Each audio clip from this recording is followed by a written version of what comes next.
राधे राधे महाराज जी।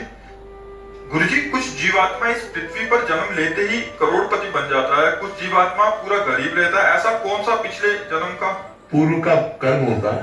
पूर्व का कर्म होता है। उसने दान पुण्य किए, उसने तीर्थोगान किया, उसने दूसरों को उपकार किया। तो भगवान स्वयं गीता जी में कहते हैं कि जो मेरा भक्त पूर्णता को प्राप्त नहीं हो पाया, भगवत प्राप्ति नहीं कर पाया और वो वासनाओं के जाल में बंधा रहा, मेरी भक्ति करता है, दान पुण्य करता है और उसके अंदर कामनाएं हैं, भोगों की इच्छाएं हैं, तो फिर उसको अगला जो जन्म होता है उस श्रीमान धनवान कुलवान के यहाँ जन्म होता है और भरपूर वासनाओं की पूर्ति की सामग्री होती है। और मेरी कृपा से वहां जन्म लेने पर भी वो भोगों में फंसता नहीं, उसकी पूर्व की साधना उत्थान करती है और वो भजन में तन्मय होकर के समस्त भोगों का त्याग करके दूसरे जन्म में मेरे को प्राप्त कर लेता है। उसे योग भ्रष्ट कहते हैं। तो जो पुण्यात्मा पुरुष होते हैं वो ऐसे जन्मते हैं कि सब सुख सुविधाएं ऐसे हैं और वहां जन्म लिया और उनको सत्संग मिला और वो उन सब भोगों से वैराग्य प्राप्त करके भगवान को प्राप्त। कुछ ऐसा भी होता है कि पूरा जीवन ऐसे ही निकल जाए उसी भोगों में? वो केवल पुण्यात्मा होते हैं, भजनानंदी नहीं होते। उनका भगवान से भजन से संबंध नहीं है। उन्होंने दान पुण्य किया, बहुत वृद्ध जनों की सेवा की, तीर्थोगान किया, भक्ति नहीं की, तो फिर पूरा जीवन भोगों में व्यतीत हो चला जाएगा। वो ऐसे नष्ट जीवन माना जाता है, ऐसे कोई महत्वपूर्ण जीवन नहीं माना।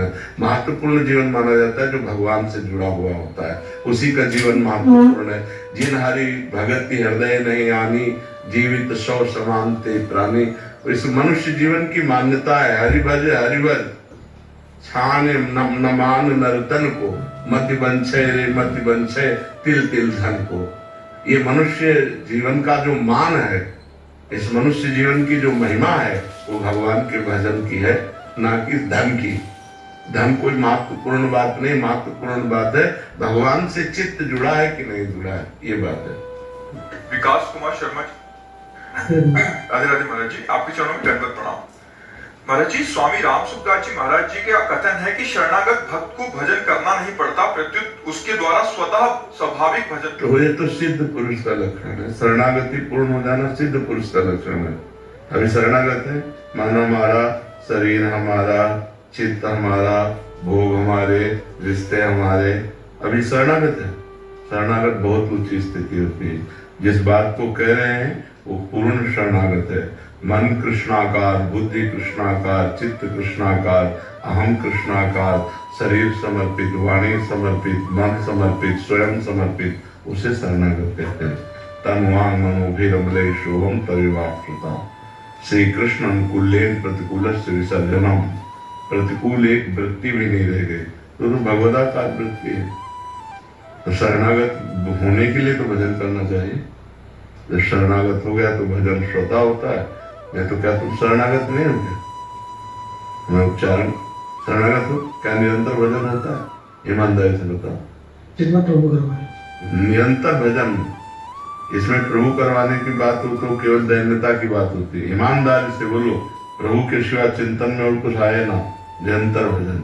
अभी प्रश्न ही नहीं होता। अगर निरंतर भजन होता तो प्रश्न ही नहीं होता। उठते बैठते चलते फिरते खाते पीते भगवदाकार वृत्ति, हमें प्रश्न की जरूरत क्या है? तो जब तक हमारा सर्वस्व समर्पित नहीं हो जाएगा तब तक वही हमें दुख देगा, वही हमारे चिंतन में आएगा, वही हमारे शोक का कारण बनेगा। हमें पूर्ण समर्पण करना है, तब के लिए हमें निरंतर भजन करना है। विनय पत्रिका में गोस्वामी जी ने एक पद में लिखा, प्रिय राम नाम कैसा कि राम भी उन प्रिय न लगे। ऐसा राम नाम प्रिय लगे कि राम भी राम नाम के बराबर प्रिय न लगे।